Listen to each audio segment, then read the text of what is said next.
Hey guys, welcome to the Quick Talk Podcast, the only show handcrafted for small business entrepreneurs looking to explode their business. It's time to get your mind right so you can get your grind right. Are you ready?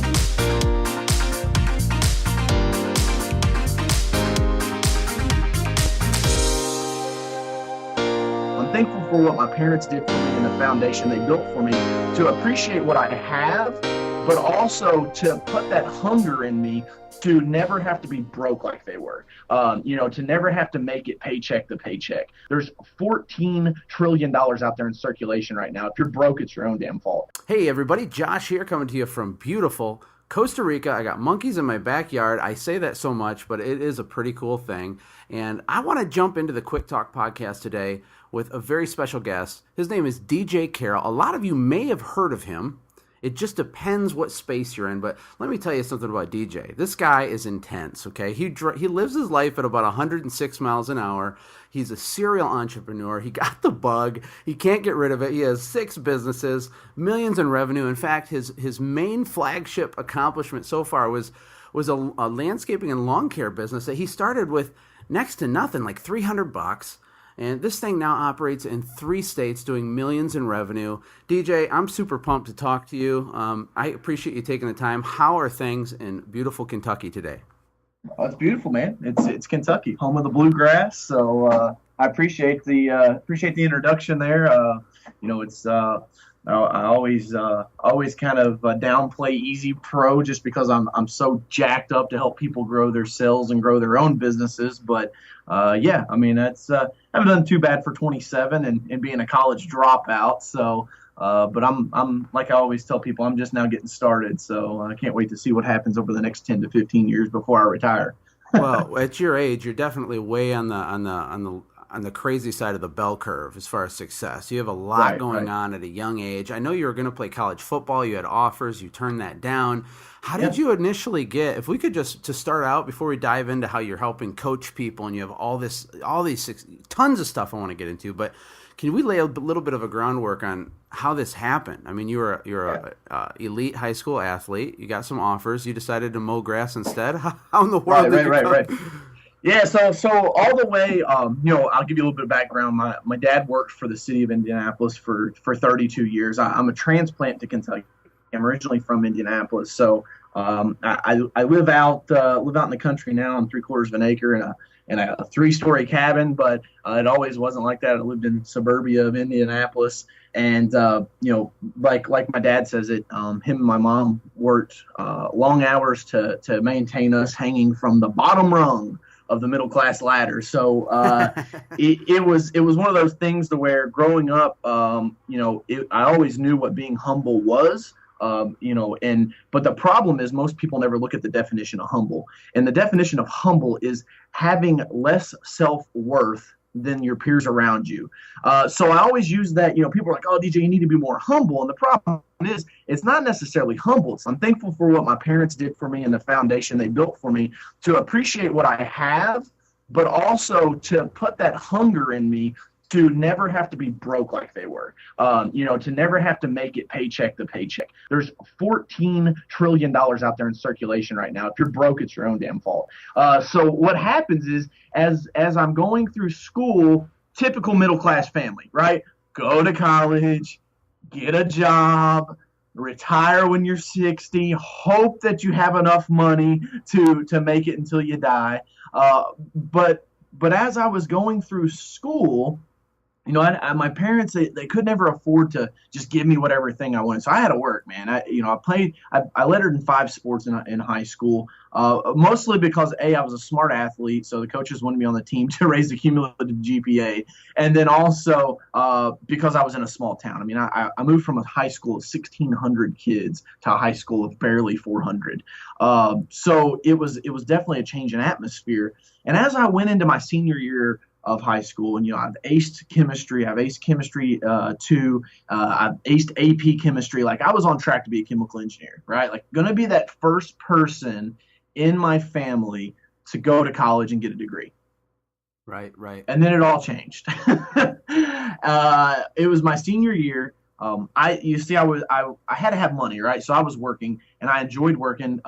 My dad instilled an awesome work ethic in me early on, and even my little brother as well. Nothing comes easy, and if you want something, you've got to work for it. So I literally had 3 jobs in high school. I would stock the cooler at a local gas station, sweep the parking lot, wipe down the gas pumps every morning.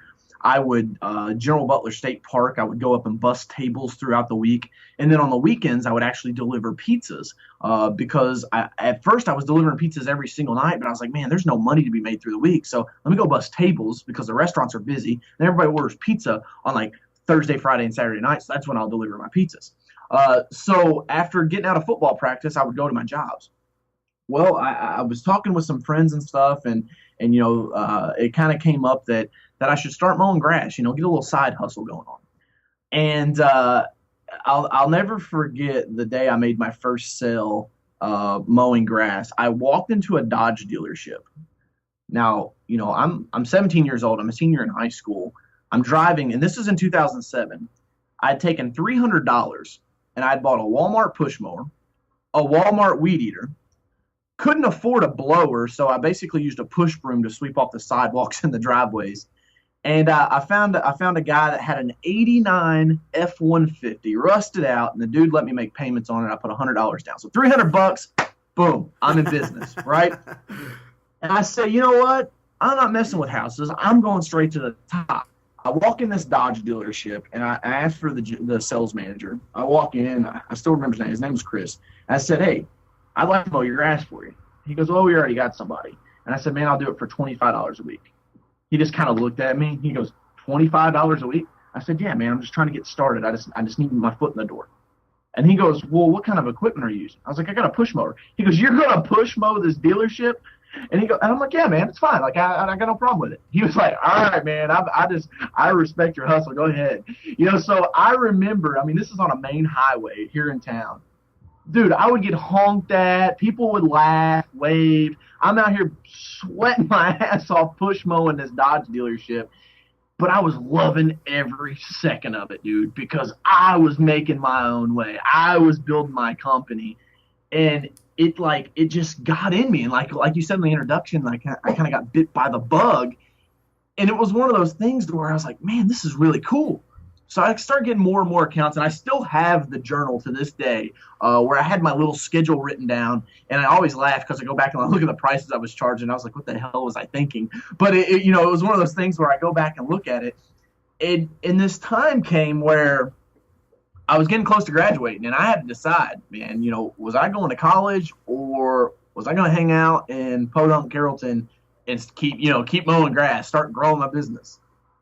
Right. And most people would be like, okay, well, that's an easy decision. The X factor, so to speak, that I had in there was I had 8 football scholarship offers. I wasn't a star athlete, but I graduated with 3.75. Anybody that knows anything about football, most of the guys on the team aren't that smart.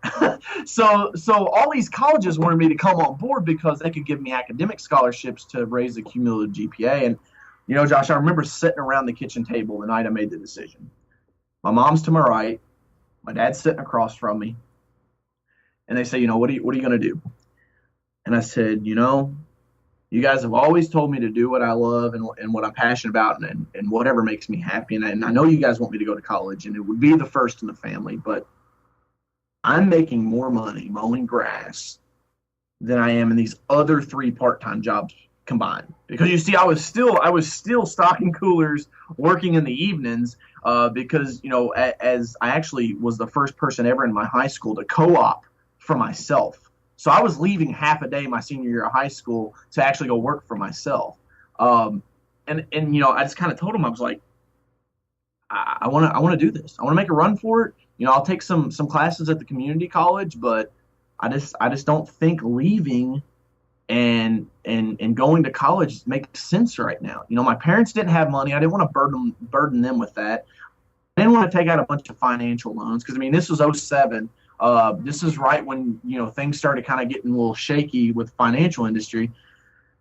So I told him, I was like, I'm gonna go at it. I'm gonna do it. I'm gonna try to grow this business. Well, you've unpacked a lot there, and the story's unbelievable. And I'm getting excited listening to you because for a lot of guys listening, they might be the first entrepreneur in their family, and in a lot of ways that can be tricky. I know my family came from a manufacturing background, and there wasn't an entrepreneur 100 miles, mentally in my family. Like what I did by starting businesses young was completely alien and foreign to the people around me. And although my parents always supported me, it sounds like yours did, they kind of would turn their head sideways and be like, "What? Is there something wrong with this kid? Why is he doing this stuff?" And that can be a little bit to overcome. So I guess the question is, how do you stay motivated when you're young? You don't know what the future holds. There had to have been times when you had fear or thoughts going through your head saying, "Oh gosh, I should have took that scholarship or whatever." Or did you not even deal with that? I mean, how did that mentally take a toll on you at that time at such a young age?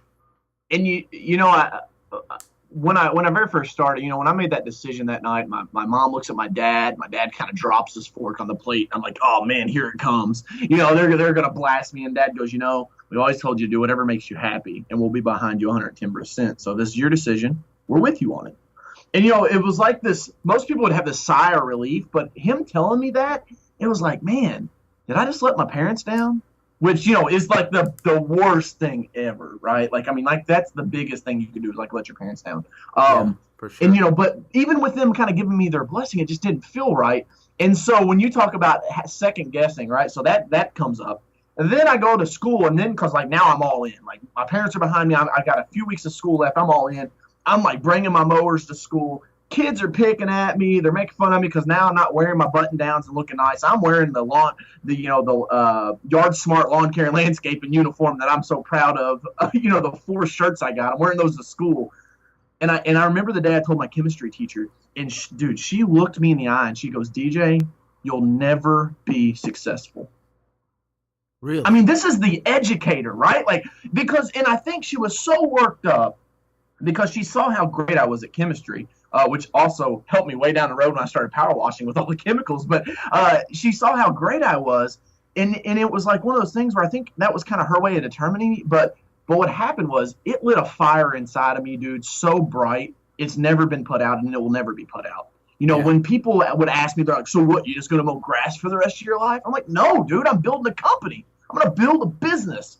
Yeah, well, haters are going to hate, right? Oh, man. And so what happens is the lesson that I learned from all of that is to be successful in business and to be a successful entrepreneur, you've got to believe in yourself when no one else will, right? Like you've got to understand that deep down inside, you have to believe that the choices that you're making for yourself are your decisions, and you will never fail as long as you never give up on yourself. That's like the thing, the part of the equation that no one gets, right? Like you can't fail if you don't give up. Right. Right? That old saying, like get knocked down 7 times, get up 8. Like that's the whole thing. As long as you keep getting up, you're never down and out. Like you are your own scorekeeper. You keep the time clock for your business and your life. So what happens is, think about playing basketball against Michael Jordan. But the only exception to the rule is you get to pick when you stop playing. So, Michael Jordan scores 30 points and you got 24. Oh, sorry, Mike, we weren't playing to 30. I'm changing the rules. We're playing to 35. Oh, sorry, we're not playing to 35. We're playing to 40 now. Right? So you have this ability to determine if you're going to succeed or fail. The problem is, people tell me all the time, it's like, man, I hate failing. Stop starting over. Like, stop giving up. Like, keep chasing that dream, man. But the thing that blows my mind is that someone looks at 5 to 7 years in business to make it, and they go, God, that's a long time. But they got no problem going to a job for the next 40 years that they're going to retire and run out of money before they die. Yeah. Like, that's like the most mind-boggling thing in the world to me. Well, that's very, very well said. And I don't think people purposely have bad thinking. I think the bad thinking, the incorrect paradigms, the way that we view the world, that comes from a lot of different sources in our life. It can come from past relationships, the way that you were raised, the nature versus nurture. Maybe you're just prone to be a negative person. But the bottom line is you're absolutely 100% right. The only way you fail is if you walk away from the game and drop the mic and walk off the stage, which people do way premature. And the whole...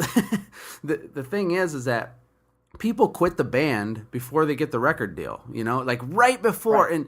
And people, I think maybe it's just the expectations of how long it takes, like you said, and they don't have a clear roadmap or a clear plan, and they kind of just muscle through it with raw willpower for a while. And if they don't, reach the stars, they feel like, maybe I shouldn't do this, or I'm not meant to succeed or something.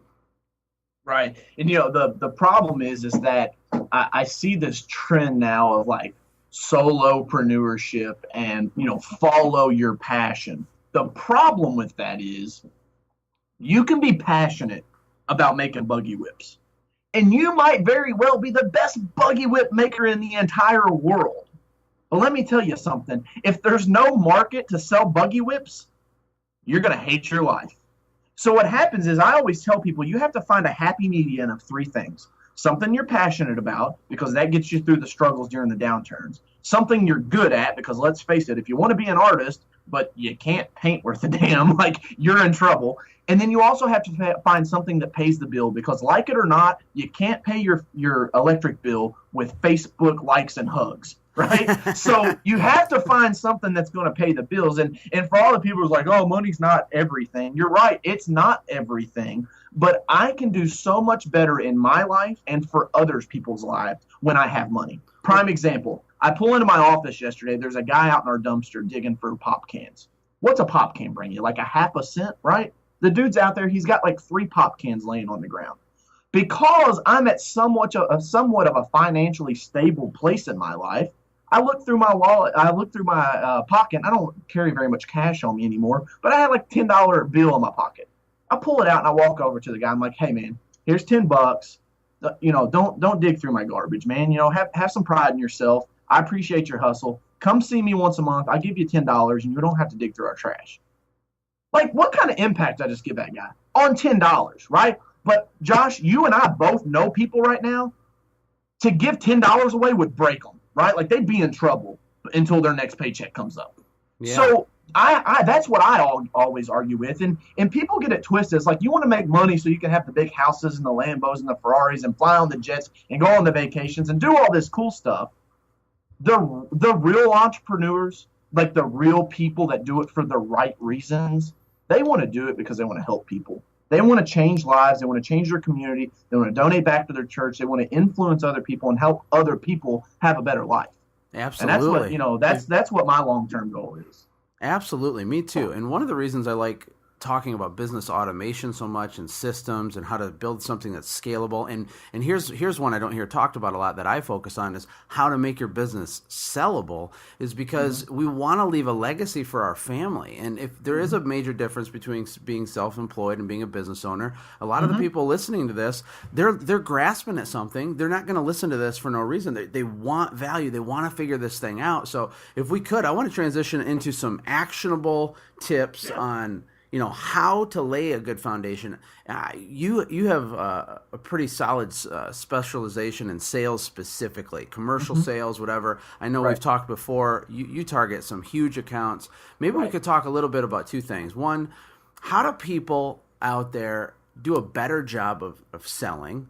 And two, how do we do a little bit of whale fishing? How do we go get big accounts? How does that work for a little guy who has no confidence? He's freaked out. And where does he start? Right. Let's. I'll take the second one first. One of my biggest regrets, and I just met with a kid yesterday. He's like 22, young hustler, man. He's just grinding. I see a lot of myself in him. He asked me. He was like, and most people don't ever ask this. He's like, man, what's your biggest regret so far? Right? Because what do we always want to see? We always want to see the cool stuff. Like, what's all the good things that have happened? Jim Rohn said it best. He said, when we go to seminars, motivational seminars or lectures, we always want to see the guys that have made it, not the guy that didn't make it, right? I want to learn from the guy that had it all, had the family, had the kids, had the business, perfect life, and he threw it all away. Tell me what not to do, because I see life and business as like this giant field. And in this field, there's these landmines that could blow you up and destroy your business and destroy your life. Let me learn from the guys that have already been through that field and know exactly where those landmines are at, right? So when this kid asked me what was my biggest regret, I said, I'm glad you asked that, Ryan. I said, here it is, man. I didn't think big enough right out the gate. I for some reason, I lost track of that walking into the Dodge dealership and asking that guy if I could push mow the dealership, man. I mean, we're talking a big corporate account here when I'm 17 years old. And for some reason, I lost track of that. So what has to happen is you've got to think 10 times bigger. You know, Grant Cardone calls it the 10X rule, but it's 10 times bigger than what you could ever fathom. Because here's the thing, the guy that says, hey, I want to be a millionaire, he gets to that millionaire status, and it's like, oh, okay, right? Because I'm there right now. Tell me you want to be a billionaire, because if you come up short on that goal and you're only worth $987 million, you're still doing all right. You feel me? So it's one of those things that you've got to think so much bigger. So think about your business. How much bigger could it really be? And I think what happens is people get scared because they don't know what they need to do. And so then it moves into the sales, and it's like, well, DJ, that's great. I know all these big accounts, but how do I get a hold? How do I get in contact with them? How do I make it work, dude? The 10 biggest sales I've ever made in my life started with cold calling. And you know, I'm like this. I like to say I'm the phoenix of cold calling, because everybody in my generation, it's like, oh, dude, I just want to blog and like post on social media, and like I just want business to find me. You know, it's about just being helpful. And I'm like, good luck being broke and living in your mom's basement while you're trying to give me that speech, because I'm gonna go get mine. Right? So I pick up the phone and make things happen. Well, I love the analogy that God gives all the birds all the food that they need, but he does not put it in their nest. They have to go get it. You got to go get you some. Right. Yeah, man. That's, you know, and it's as simple as that. You know, I met with a client a couple days ago. You know, this could be, you know, it's over a $200,000 contract, and people are like, man, how did you do that? How did you do that? And I said, the exact same way you could have done it. I picked up the phone and called and asked. Like, that's the problem. Everybody wants to talk about what would be cool to do or have these ideas. Success comes from action, right? So, yes. It's really, really cool to talk about a road trip to California, but until you put your ass in the seat in the car and start driving, nothing's going to happen. Oh, yeah. It's the same thing in business, man. Our industry is full of people that talk a lot, and I'm included in that. I mean, I've been there. I do that. Talking about things, continuously being in a state of planning, continuously being in a state of strategizing, that's really just a subconscious excuse not to take action because of fear. And a lot of I have a meme on my Facebook page that says, I do my best work with a knot in my stomach. And what I mean by that is it's okay to have fear. Fear is natural and normal. You're standing on the edge of a cliff. Your body chemistry tells you, hey, be careful, you're on the edge of a cliff. Or, hey, this isn't normal. You're outside of your comfort zone right now. But you're right. You got to take fierce execution and just go for it. And we got the biggest account I think we ever got with definitely that we got in my cleaning business was with one of the big three automakers. And it was for about $250,000 worth of squeegeeing, you know, which is just a massive thing. And, you know, these big accounts, the people that manage them, they're just people. Just call them and talk to them. They're not big, scary monsters. The main difference between the big whales is that the life cycle of the sale is way longer. And the other difference is that there can be multiple decision makers. So it happens a little slower, but they're just people. And if you're a charismatic, passionate guy who cares about your business, you can figure the rest out. But it starts with that phone call. It starts with that execution. Right. And, you know, that's the thing. It's like it cracks me up when guys are like, oh, man, I can't stand cold calling. And I'm like, oh, have you ever tried it? Yeah, dude, I did it for 3 days one time. I called like 15 people and didn't set any appointments. And I'm like, okay. You know how many times you swing the club in one round of golf? That's like playing golf one time, but like, this sport sucks. Right? Or like I heard a guy say one time, the waitress, right? The waitress at the restaurant doesn't come up and say, oh, excuse me, sir, would you like some more coffee? And you go, no, I'm good right now. And she comes back 10 minutes later and you're like, would you like some more coffee? And she goes, no, I'm good right now. The waitress doesn't go to the kitchen and go, stupid coffee. Nobody wants coffee. This is the stupidest drink in the world. Right? So it's one of those things to where you have to understand that, the big things take time, and you're right. They're longer sales cycle. But my question I always ask is, look, do you want to get the quick buck right now and never break $100,000 in revenue? Or would you rather wait it out? I mean, and that's the thing. When we say long sales cycles, what are we talking, 2 to 3 weeks? 2 to 3 months at the max? It's crazy because in all reality, people are lazy, dude. That's the problem. Lazy people get in business for themselves. And, I on my podcast, The Sales Factory, shameless plug, it's one of those things where I did an episode talking about not all people should be entrepreneurs, right? It's like, oh, DJ, how dare you say such a thing? And I'm like, no, look, if you're lazy, if you're afraid of getting your feelings hurt, I just had a conversation with my girlfriend last night. It's like, I don't understand people getting their feelings hurt. Like, maybe it's this lack of empathy that I have, but it's like, I don't understand someone getting their feelings hurt, because at the end of the day, business is business, man. It's nothing personal. So if I get hung up on, this is what I do. I call the guy right back. I'm like, oh, hey, sorry, Josh, I guess we got disconnected. He normally hangs up on me again, and I get a good laugh out of it, and I go on to my next phone call. Believe it or not, I've done the exact same thing. I had a call center background. I did phone sales in the mortgage business, and that was definitely a boiler room type environment. It can be intimidating to pound the phones, and they call it smile and dial. But the thing is that you have to give yourself a big enough sample size to have a fair shake at it. And just like with direct mail, if you send out 50 cards and then either think you've wildly succeeded or think that it didn't work at all, both times you're wrong, because your sample size is far too small to make a real assessment on that. With cold calling, it needs to be strategic. Don't just randomly do stuff like, oh, I guess I'll try this today. I guess I'll try that. No, build a plan. Data mine some real data. Hammer the phone until everyone on that list is hung up on you. Then data mine some more data and do it all over again. And it will work, because it's just the physics of business. It can't not work unless, like you said earlier, unless you quit. In the game of baseball, the last analogy here, because I'm fired, you're getting me fired up, DJ, is the game of baseball is a game built around the idea of failure, because Hall of Fame hitters don't get on base 7 out of 10 times. If your lifetime average is 300, you're in the Hall of Fame, man. You're insane good, and that's very similar to cold calling. Are you looking for a simple way to get more sales, more referrals, and strengthen your customer loyalty? Look no further than sendjim.com. It was handcrafted for you as a powerful tool that will automate your follow-ups after the sale. Imagine being able to stay in contact with your customers all year long by pushing a single button on your smartphone. This is a space-age warp speed technology, and it will eliminate the chaos inside your business caused by trying to properly follow up with all of your leads and customers. Sign up for a free trial with no credit card required at sendjim.com right now. What are you waiting for? So I always like to, and we talked about this before, my producer from our radio show always is like, dude, I feel like I need a notepad as soon as we get into it. So I've really had to work to give more stories, because I just like coaching so much. Because here's the thing, man. I've seen so many seminars to where I sit there for 45 minutes to an hour, and then when the guy's done, he's like, come buy my book in the back and I'll teach you everything I know. And I'm like, really, dude, you just wasted an hour of my time. So I'm going to give people, if they're listening to this, write this down. This is my strategy for cold calling. You need to time block 2 hours a day, okay? 2 hours, that's it. You've got 24 of them.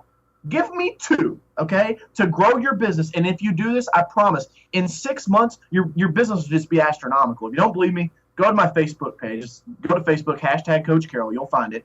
There's a testimonial on there. A guy that went through my coaching has done more, $645,000 more this year than he did last year after being stagnant growth. The stuff works. So this is that concrete evidence I promised you I would give your listeners. 2 hours, okay? We're going to do 50 minutes on, then take a 10-minute break. Go outside, scream at the top of your lungs, beat the trash can with a baseball bat, whatever you need to do, blow off steam, come back in ready to go for another solid 50, take another 10-minute break. So really, we're only doing like 100 minutes of cold calling out of the 120. Okay, you with me on that? Yep, following you.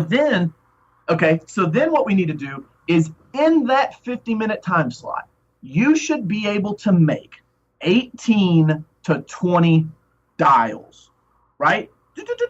You dial the number. Sorry, it went straight to voicemail. Doesn't matter. That's one dial. Sorry, Mr. Jones isn't in. Doesn't matter. That's one dial. And that's the problem where people get hung up is that, no pun intended, but they kind of get hung up on the fact that, well, man, I made 20 dials and I couldn't get across to anybody. Again, it's all about numbers. So out of those 18 to 20 dials that you do in that 50-minute time block, you should be able to have 2 significant conversations. The number one problem with people that cold call is they expect to set an appointment. No, back up. They expect to sell every person they call, right? So, like, again, going back to your baseball analogy, it's a perfect example. Is like, you expect to hit a grand slam, bases loaded every time you walk up the bat?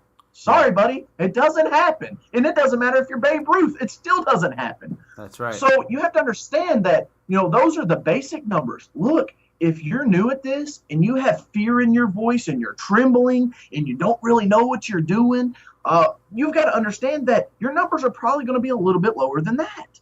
Right. But you have to do it. Give me 2 hours every single day and time block it out, 10 to 12, 2 to 4, something. Figure it out, however it fits in your schedule, and do it every single day. Absolutely. If you can do that, your business will grow. You're touching on a really fundamental core issue. And all of the business coaching, training, knowledge, all the stuff you can learn, the techniques, the systems, the processes, all the how-tos, all the bullet-pointed lists, all the blog posts you can read, everything is absolutely pointless unless you take action, or another word is execution. If you're not a doer, if you're only a learner, you can't grow you can't do anything in life. You have to take action, and taking action outside of your normal comfort zone is where all of the big, awesome success is at. That's where it lives. Yep. It's not going to be where you are today. And so, I was terrified when I did my first big commercial bid. The first one I did was for a 5-chain credit union thing. I had to use scissor lifts and articulated boom lifts and all kinds of stuff. I literally never been in one of those lifts in my life to that point. And I'm going through bidding against 10 other companies, and I'm doing the walk around. I literally have no clue how to price the thing. It was completely walking around with your notepad, like, exactly what you're doing. Oh, yeah, and guess how many employees I had? None. It was me. And guess what? I got the job. Why? Because I showed up. Because I played the game. Because I faked it till I maked it, even though make doesn't work there. Right. But the point is this. It's about action. It's about that knot in your stomach. If you guys hop on the phone and you suck at being on the phone, that's fine. Let's get that done with. If 9 out of 10 small businesses fail, I told my dad when I was 18, I want to get my first 9 done as fast as possible. And he just thought I was nuts. But if 9 out of 10, if it takes you a long time to hone in your cold calling skills, that's fine. Let's get that out of the way. Let's burn a week or two doing your plan here, and let's get the awkwardness, over with, so we can move on to level 2, and be a little better at it. The really cool thing about it is, you sucking making cold calls is still better than your competition that's afraid to even make them. That's right. Right? Like, the cool thing is your competition actually might be better at cold calls than you are, but because he's nervous and makes excuses and talks himself out of it, it all comes back to disciplines, man. The most highly successful people I know are disciplined. That's their, number one trait, because you can't make it when you only hustle on the days you feel like it, right? Yeah, you can't just be like, today I really don't feel like going to work, so I'm just not going to go to work. Today I really feel like hustling hard, so I'm going to go hustle hard. No, man, you've got to go 100 every single day, and that includes Saturdays and Sundays. You've got to completely, and that's when my businesses really started taking off, when I was like, okay, if I've got to get rid of this middle-class thinking of 9 to 5, then I also have to remove that cancerous 9 to 5 middle class thinking of Saturdays and Sundays or some special holiday that comes every week, right? They're just another day, man. Because when you're an entrepreneur, guess what? Tuesday can be my Saturday whenever I need a break. But if you're truly passionate about something and you're hard after it and you really know your why, like why you're doing what you're doing, dude, I've worked 6 weeks straight before without taking a weekend. And people are like, man, aren't you burnt out? I'm like, no, what is burnt out? I don't even know what that means, because I love what I do. Right, and here's a great quote for everybody if they have their pen out already. Imperfect action is always better than perfect inaction. Right. Right. I can't remember where that comes from, but 0% effort can never beat even 100% effort at a sucky level. You know what I'm saying? Like, you don't have to be great. You have to just move your body. You have to do stuff. I always tell my sons, do hard things, do stuff. Do hard things. All the easy things, they don't do anything epic for your life. They don't leave a legacy for your family. Another way to put it is Dave Ramsey says, live like no one else today so that later you can live like no one else. And it's all about front end loading your business with grinding and effort, and the jet skis and the relaxation, that stuff can come later, but that needs to be a byproduct of your hustle today. Listen up. Now remember, being self-employed is not the same as being a business owner. And if you are looking for a way to automate your business and build yourself a clear path to the dream that keeps eluding you, then check out my online small business bootcamp. It's a go at your own pace, it's power-packed, it's a mind bomb. It will help you understand exactly how to architecture out and systematize your small business right now so you can finally be back in control. Go to windowwealth.com right now and check it out. Use the code MINDBOMB to save 30%. It's time to invest in yourself. Well, that's very good stuff, DJ. I want to, how can people get a hold of you if they want to reach out or even be coached by you? I don't know if you have available spots or how that works for you, but how do we connect with you? Any of the social media platforms, we've gotten it now to where I actually even outrank Pete Carroll, the Seattle Seahawks head coach, for hashtag Coach Carroll. So that's the easiest way to find me, is just on, it doesn't matter, Periscope, Instagram, Twitter, Facebook, just go search hashtag Coach Carroll and you'll find my page. I've got over 100,000 people following me across all the platforms, and I get probably 3 to 5 people that message me every single day just needing help. So I do a lot of free stuff. Follow me on Periscope is probably the best, just because I hop on there and I bring the energy, man. I get amped up and jacked up and try to make that, help other people feed off of that, because we're only here one time, right? I mean, we only got one time to do this thing. So you've got to go hard and make it all worthwhile, because the last thing I want to do is get into my 80s and be like, I really wish I would have worked a little bit harder, or I would have went a little bit stronger on something. I want to go all out. And leave it all out there and honestly help as many people as I can. I mean, I have this dream. My long-term vision is having this entrepreneurial school, which, I'm going to have to be worth billions to fund this thing to make it work. But I think it can happen because I have that purpose and that passion that I want to lead by example and change generations to come. I want people to know who Coach Carroll was 300 years from now. I don't want them to be like my grandpa that nobody even knows who Thurston Carroll was. So that's something that really stays near and dear to my heart. But just helping people, man, and any way, any of the social media platforms you can find me, and then also check out my podcast. Just go to iTunes and search the Sales Factory. Lots of good information there as well. Oh, that sounds great, DJ. Awesome. And I hadn't noticed that you get amped up. Are you sure that that's a thing with you? I hadn't. I mean, I sometimes I get kind of excited, but it doesn't happen too. No, man, I wake up in the mornings and get fired up. Anything that has to do with sales and business, or just making money and having a better life, I get so excited about it. And it's one of those things to where if I didn't see the results, maybe it would be different. But dude, when I have a client that tells me he made $600,000 more this year than he did last year, when I have a Cadillac dealership that added $1 million to their top line after I helped them, like, how do you not get fired up about that? You know what I mean? That's right. There's a lack of passion just in the average male in the Western world. We're just like numbed out, we're video gamed out, we're drugged out, and our thinking screwed up. And we need more people to step up to the plate and try to build something great and leave a legacy. It'll be better for our country, better for our communities, better for our families. DJ, you the man. I appreciate it very much. I really hope we can connect again. And I'm sure that we will cross paths again. Take care, Absolutely, DJ. Man. Thanks for having me. Hey, thanks for hanging out, friends. And from all of us here at the Quick Talk Podcast team, we hope you loved today's show.